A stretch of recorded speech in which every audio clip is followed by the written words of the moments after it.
तो दोस्तों, मैंने पिछले कुछ वीडियो में आपको इंडिया के बेसिक इंट्रोडक्शन के बारे में बता ही दिया था। तो आज के वीडियो में कुछ क्वेश्चंस लेकर आया हूँ जो आपके इम्पोर्टेंट हैं, मोस्टली सभी एग्ज़ाम से रिलेटेड। दोस्तों चलिए स्टार्ट करते हैं अपने क्वेश्चंस के बारे में। तो जो मेरा पहला क्वेश्चन है, एक्चुअली आप देख सकते हो, सॉरी यहाँ पे मैंने नंबरिंग 11 से करके रखी है। एक्चुअली उससे पिछले वाले जो क्वेश्चंस थे, उनमें कुछ इश्यूज़ आ रहा है, तो उसका वीडियो मैं जल्दी अपलोड कर दूँगा।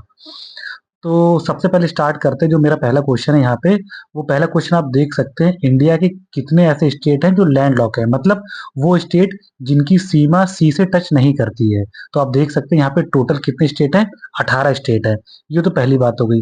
बाकी दोस्तों, इंडिया में 5 ऐसे स्टेट हैं जो प्रॉपर लैंड लॉक स्टेट है, मतलब उनकी सीमा ना समुद्र से टच कर रही है बाउंड्री, ना ही किधर किसी अदर कंट्री से टच कर रही है। तो अगर ऐसे स्टेट की बात करूंगा, तो ऐसे आपके स्टेट है 5, आप देख भी सकते हैं यहाँ पे।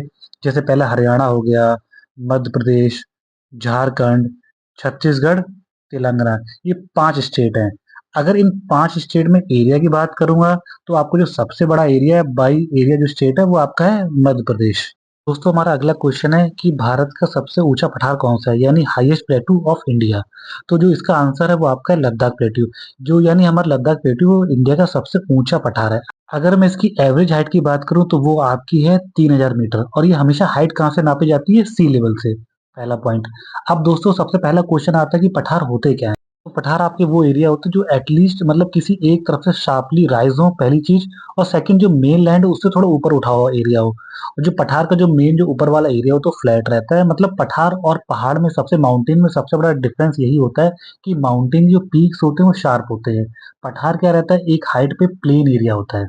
यहाँ आप मैप में देख भी सकते हैं, मैंने मैप में मोस्टली इंडिया में जितने भी इंपॉर्टेंट पठार हैं सबको मेंशन करके रखा हुआ है। अगर बात करें हमारे लद्दाख पठार के प्लेट्यू के बारे में, तो ये हमारा इंडिया का सबसे ठंडा पठार होगा, क्योंकि आप जानते हैं वो हिमालयन रेंज में आता है, वहाँ टेम्परेचर काफी ज्यादा डाउन रहता है, पहली चीज। अब आगे बात करें, जैसे आप यहाँ भी देख भी सकते हैं, अगर हमारा इंडिया का सबसे बड़ा प्लेट्यू की बात करें, तो वो हमारा है डेक्कन प्लेट्यू, पहली चीज है। अगली चीज अगर हम देखें मिनरल्स के हिसाब से, सबसे इंपॉर्टेंट जो हमारा पठार है वो आता है आपका छोटा नागपुर का पठार। यहाँ पे आपको बहुत तरह के खनिज भी मिलते हैं, जैसे आप देख सकते हैं, मतलब कोल, आयरन, बॉक्साइड, मतलब मल्टीपल चीजें मिलती हैं। तो ये मतलब मिनरल हार्टलैंड भी बोला जाता है इसे। कि जो आपका डेक्कन का पठार है वो वेस्टर्न तरफ से थोड़ा इसकी हाइट ज्यादा है। तो इसी वजह से आप देखेंगे जो इंडिया में जितनी भी मतलब रिवर्स फ्लो करती है नीचे की तरफ, उन सब का जो डायरेक्शन होता है ईस्ट की तरफ होता है, क्योंकि हमेशा जो हमारा जो डेक्कन प्लेट्यू है, इसकी जो हाइट है वेस्ट की तरफ थोड़ी ज्यादा है। तो हमारा वेस्टर्न घाट का जो रेंज है वो भी इसी तरफ आपको मिलेगा। इसलिए मोस्टली जितनी भी रिवर्स हैं, चाहे गोदावरी हो, कृष्णा हो, जितनी भी हमारी सब कॉन्टिनेंट रिवर्स हैं, वो मोस्टली किस तरफ फ्लो कर रही हैं, हमेशा ईस्ट के डायरेक्शन में। खाली नर्मदा और ताप्ती एक दो रिवर को छोड़ दिया जाए, तो मोस्टली रिवर का जो फ्लो है हमेशा हमारे किसकी तरफ है, ईस्ट की तरफ, क्योंकि हमारे यहाँ पे हाइट थोड़ी डाउन है। एक तो बात ये होगी दोस्तों बहुत इंपॉर्टेंट। बाकी अगर पठार की बात करें, प्लेटिव्यू जैसे बुंदेलखंड है, ये आपका आता है थोड़ा यूपी में, मध्य प्रदेश में, माल जैसे आपको जो मालवा का पठार वो आपका एमपी, राजस्थान और थोड़ा बहुत गुजरात में आता है। छोटा नागपुर का पठार अगर आपका देखें, तो ये छत्तीसगढ़, उड़ीसा और ये आपका झारखंड, इन 3-4 स्टेट में कवर करता है। वैसे आप शिलोंग का भी देख सकते हैं, ये मेघालय में आता है।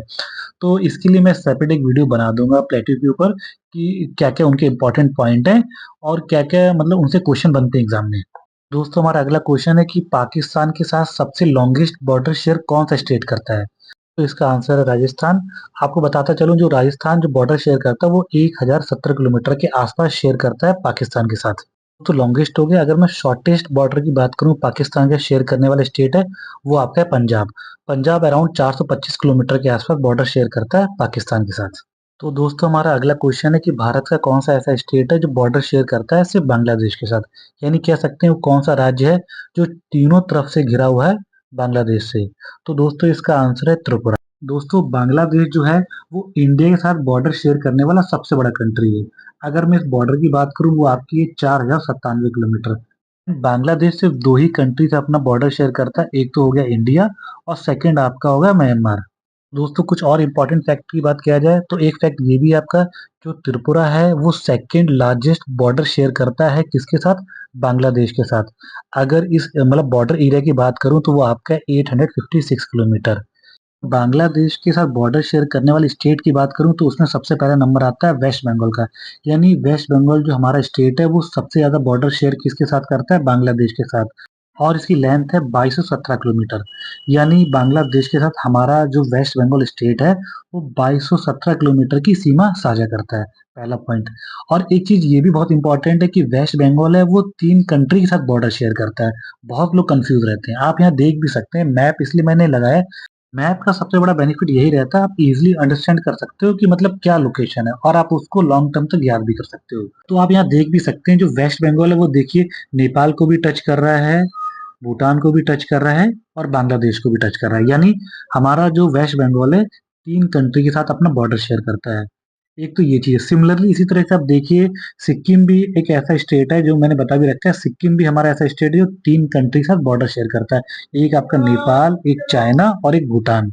और इसी लिस्ट में जो हमारा अगला स्टेट आता है वो आपका आता है अरुणाचल प्रदेश। जो अरुणाचल प्रदेश है ये भी 3 कंट्री के साथ अपना बॉर्डर शेयर करता है। आप यहाँ देख भी सकते हैं, एक तो देखिए भूटान हो गया, सेकंड चाइना और थर्ड आपका म्यांमार। और अरुणाचल प्रदेश के बारे में एक फैक्ट और भी है कि हमारे जो ईस्ट का सबसे लास्ट पॉइंट है किवीथू, वो भी इसी स्टेट में लोकेटेड है। तो दोस्तों हमारा अगला क्वेश्चन है which state has the geographical centre of India. तो जो इसका आंसर है दोस्तों वो आपका मध्य प्रदेश। आप सबने भारत का मैप तो देखा ही होगा, हालांकि मैंने कई बार दिखाया भी अपने वीडियो में। सभी जानते हो मध्य प्रदेश है भारत के सेंटर में लोकेटेड है। जो हमारा जियोग्राफिकल सेंटर है वो भी ऑब्वियसली मध्य प्रदेश में होगा। तो जो हमारा मध्य प्रदेश में रहने वाला है वो आपका है जबलपुर के पास एक जगह है सिहोरा। दोस्तों जबलपुर के पास जो जगह सिहोरा है वहां पे भारत का भौगोलिक केंद्र स्थित है। आपका अगला क्वेश्चन है कि भारत का पूर्वी छोर किस राज्य में है? देखिए मैं पहले भी बता चुका हूँ कि जो भारत का सबसे ईस्टर्न पॉइंट है वो आपका है किबिथू, जो आपका किस में आता है? अरुणाचल प्रदेश में। दोस्तों मैं वेस्टर्न पॉइंट की बात करूँ तो हमारे सबसे वेस्ट का पॉइंट है वो आपकी गुहार मोती। और गुहार मोती आपका कहाँ पे? वो है आपका गुजरात में। वैसे दोस्तों जो नॉर्थ का सबसे पॉइंट हमारा ऊपर का जो नॉर्थ ईस्ट पॉइंट है वो आपका इंदिरा कॉल। और इंदिरा कॉल आपका कहाँ पे है? वो आपका सियाचिन ग्लेशियर में। उसी तरीके से साउथ के पॉइंट की बात करूँ तो साउथ का जो सबसे लास्ट पॉइंट है, अगर मैं मेन लैंड इंडिया की बात करता हूँ तो वो आपका आता है कन्याकुमारी। और कन्याकुमारी किस स्टेट में आता है? वो आपका आता है तमिलनाडु में। और अगर मैं सबसे ही आखिरी पॉइंट की बात करूं तो वो आपका कहाँ पे है? वो आपका इंदिरा पॉइंट। और इंदिरा पॉइंट आपका कहाँ पे आता है? ग्रेट निकोबार में। अगर मैं चैनल की बात करूँ तो आप इस बात का ध्यान रखिए, जो हमारा इंदिरा पॉइंट है वो 6.45 लैटिट्यूड पे स्थित है। यानी आप कह सकते हैं इसको 6.45 अक्षांश जो रेखा है उस पे स्थित है हमारा कौन सा? इंदिरा पॉइंट। तो हमारा अगला क्वेश्चन है वो क्वेश्चन है which is the largest island group of India. दोस्तों आपको पता ही है कुछ हमारे आइलैंड है यानी द्वीप है वो हमारे अरब सागर में स्थित है, उन्हें हम बोलते हैं लक्षद्वीप। और कुछ हमारे हैं बे ऑफ बंगाल में। उन आइलैंड के ग्रुप को हम लोग बोलते हैं अंडमान निकोबार आइलैंड। तो आप सबसे पहला बात जो मतलब इसमें बहुत सारे पॉइंट आते हैं, कई बार क्वेश्चन भी इससे बनते हैं। सबसे पहली चीज तो यही है कि इसमें कितने सारे द्वीप हैं। तो आप देख सकते हैं जो अंडमान निकोबार का जो पूरा ग्रुप है तो यहाँ पे अराउंड दोस्तों 572 द्वीप हैं। पहली चीज तो यही है। तो अब बात करते हैं इसकी कैपिटल की। तो जो उसका कैपिटल है वो आपका लोकेटेड है साउथ अंडमान में। और जो पहले इसका जो नाम हुआ करता था कैपिटल का वो नाम था पोर्ट ब्लेयर। अब इस नाम को बदल के इसका नया नाम रख दिया है श्री विजयपुरम। और इसके नॉर्थ में जो स्थित जो आइलैंड है उसका नाम है नॉर्थ अंडमान। और देखिए आप देख भी सकते हैं नॉर्थ अंडमान के ऊपर से हमारे कोको लाइन गुजरती है। और ये कोको स्टेट वही है म्यांमार को इंडिया से अलग करती है। यानी वहां पे म्यांमार में एक आइलैंड है उसका नाम है कोको आइलैंड। तो उससे अलग करने वाली कौन सी हमारी स्टेट है उसे बोलते हैं कोको स्टेट। और दोस्तों नॉर्थ अंडमान में ही पूरे अंडमान निकोबार द्वीप समूह का सबसे हाईएस्ट पीक लोकेटेड है। उसका नाम है सैंडल पीक और उसकी जो हाइट है वो आपकी 737 मीटर है। बाकी आप यहाँ पे देखिए देखिए 10 डिग्री चैनल है। जो 10 डिग्री चैनल है वो हमारा अंडमान को निकोबार से अलग करता है। यानी कई बार क्वेश्चन ऐसे पूछा भी जाता है कि 10 डिग्री चैनल किन दो मतलब आइलैंड को अलग करता है। तो जो इसका आंसर है वो हमारा क्या रहता है हमेशा? लिटिल अंडमान और कार निकोबार। यानी जो हमारा 10 डिग्री चैनल है वो किन दो आइलैंड को अलग करता है? वो हमारा है लिटिल अंडमान और कार निकोबार। बाकी दोस्तों आप सबको पता ही जो इंडिया का सबसे लास्ट पॉइंट है वो आपका इंदिरा पॉइंट है। और इंदिरा पॉइंट कहाँ लोकेटेड है? ग्रेट निकोबार में। कई बार ऐसे क्वेश्चन आता भी है कि इंदिरा पॉइंट किस आइलैंड में लोकेटेड है, तो इसका आंसर क्या रहेगा दोस्तों? हमेशा ग्रेट निकोबार। अगले क्वेश्चन पे आते हैं। देखिए हमारा अगला क्वेश्चन क्या है? अगला क्वेश्चन हमारा है कि भारत का सबसे बड़ा नदी डेल्टा कौन सा है? तो दोस्तों वो आपका है सुंदरवन डेल्टा। आप देख भी सकते हैं यहाँ पे। चलिए सबसे पहले बात करते हैं कि डेल्टा क्या होता है। दोस्तों जब भी कोई बहुत लॉन्ग रिवर जब अपने एंड पे आती है तो होता है क्या? उसकी स्पीड वहां पे स्लो हो जाती है। जब उसकी स्पीड स्लो होती है तो होता है कि जो लंबी रिवर्स होती है अपने साथ कुछ सेडिमेंट्स लेकर आती हैं। वो जो आपके सेडिमेंट्स होते हैं स्पीड स्लो होने की वजह से जमना स्टार्ट हो जाते हैं। तो उसकी वजह से क्या होता है जो रिवर्स होता है, तो उसकी जो मेन जो धारा होती है उससे कटकर बहुत सारी छोटी-छोटी धाराएँ बन जाती हैं। अब होता ये है, रिवर अपने साथ जो सेडिमेंट्स लेकर आती है यानी जो मिट्टी जो भी कुछ तत्व लेकर आती है, अब पानी तो स्लो हो गया तो उसकी वजह से क्या होता है जो आपका सेडिमेंट्स होता है वो साइड में जमा हो जाता है और वहाँ पे थोड़ी मिट्टी ग्रो हो जाती है और वो मिट्टी होती है बहुत फर्टाइल होती है। अब होता ये है, रिवर का जो पानी है वो मेन धारा के साथ मल्टीपल जो उनकी ट्रिब्यूटरीज बन गई, छोटी-छोटी धाराएँ बन गई हैं, उसके साथ वो सी में जाके मर्ज होती है। तो जो इस फॉर्मेशन को ही डेल्टा बोलते हैं। दोस्तों हमारे यहाँ कुछ फैक्ट निकल के आते हैं डेल्टा से। पहली चीज़ तो ये कि डेल्टा कहाँ बनता है, हमेशा रिवर माउथ पे बनता है, यानी हमारे एंड की तरफ बनता है। सेकंड पॉइंट दोस्तों ये निकल के आता है कि डेल्टा के आसपास की जो एरिया की सॉइल होती है वो बहुत ज़्यादा फर्टाइल होती है और वहाँ बहुत ज़्यादा आपको बायोडायवर्सिटी देखने को मिलेगी, एक ये चीज़। अगला एक पॉइंट वहाँ से और इम्पोर्टेंट निकल कर आता है कि जो हमारा डेल्टा होता है वो किसको रोकता है, मोस्टली जो साइक्लोन आते हैं या फिर हमारा फ्लड्स आ जाता है, उन सबको रोकने में डेल्टा बहुत ज़्यादा हेल्पफुल होता है। अब बात करते हैं सुंदरवन डेल्टा के बारे में। तो दोस्तों ये भारत का नहीं पूरे वर्ल्ड का सबसे बड़ा डेल्टा है पहली चीज़ तो। और ये डेल्टा वो बनता है गंगा, ब्रह्मपुत्र और मेघना रिवर के मिलने पे। यानी जब इन तीनों रिवर का एंड पॉइंट आता है वहाँ पे जाके ये डेल्टा फॉर्म होता है। अगर लोकेशन की बात किया जाए तो ये डेल्टा भारत और बांग्लादेश दोनों में ही लोकेटेड है। बाकी सेकंड चीज़ दोस्तों जो आपका सुंदरवन डेल्टा है वो आपकी यूनेस्को वर्ल्ड हेरिटेज साइट है। तो चलिए दोस्तों अपना अगला क्वेश्चन देखते हैं। हमारा अगला क्वेश्चन है भारत का सबसे बड़ा रेगिस्तान कौन-सा है? यानी which is the largest desert of India? दोस्तों इसका आंसर है थार मरुस्थल। ये जो थार डेज़र्ट है वो इंडिया का सबसे बड़ा डेज़र्ट है, पहली चीज़ तो। और आप ये देख भी सकते हैं जो इसकी लोकेशन है वो किसमें लाई करता है, देखिए इंडिया और पाकिस्तान दोनों ही कंट्री में लाई कर रहा है, ठीक है? अगर मैं इसके एरिया की बात करूँ तो दोस्तों जो इसका एरिया वो आपका है 2 लाख स्क्वायर किलोमीटर। एक चीज़ तो ये फैक्ट हो गई। बाकी दोस्तों देखिए सबसे बड़ा आपको पता ही है पूरे वर्ल्ड का सबसे बड़ा डेज़र्ट है वो आपका सहारा डेज़र्ट है। वो कहाँ लोकेटेड है आपका? अफ्रीका कॉन्टिनेंट में। ये तो आपको पता ही होगा सबको। बाकी अगर दोस्तों मैं थार रेगिस्तान की बात करूँ, तो इसमें कुछ फैक्ट निकल के आते हैं। पहला फैक्ट तो ये है कि ये पूरे वर्ल्ड का 17वाँ सबसे बड़ा डेज़र्ट है। एक तो पॉइंट ये है। सेकंड अगर ये सब ट्रॉपिकल डेज़र्ट की बात किया जाए तो उसमें इसकी रैंकिंग आती है 9th। और अगर यहाँ की जो मेजर रिवर की बात करूँ, तो यहाँ पे जो सबसे जो मेजर रिवर बहने वाली वो आपकी लूनी। आपको पता है लूनी इकलौती ऐसी रिवर है जो अरावली के पहाड़ों से निकलती तो है, पर वो किसी सी को टच नहीं करती। वो यहीं इसी रेगिस्तान कहीं जाके खत्म हो जाती है, मतलब सूख जाती है। ठीक है दोस्तों? तो चलिए दोस्तों इस वीडियो के लास्ट क्वेश्चन में बात करते हैं।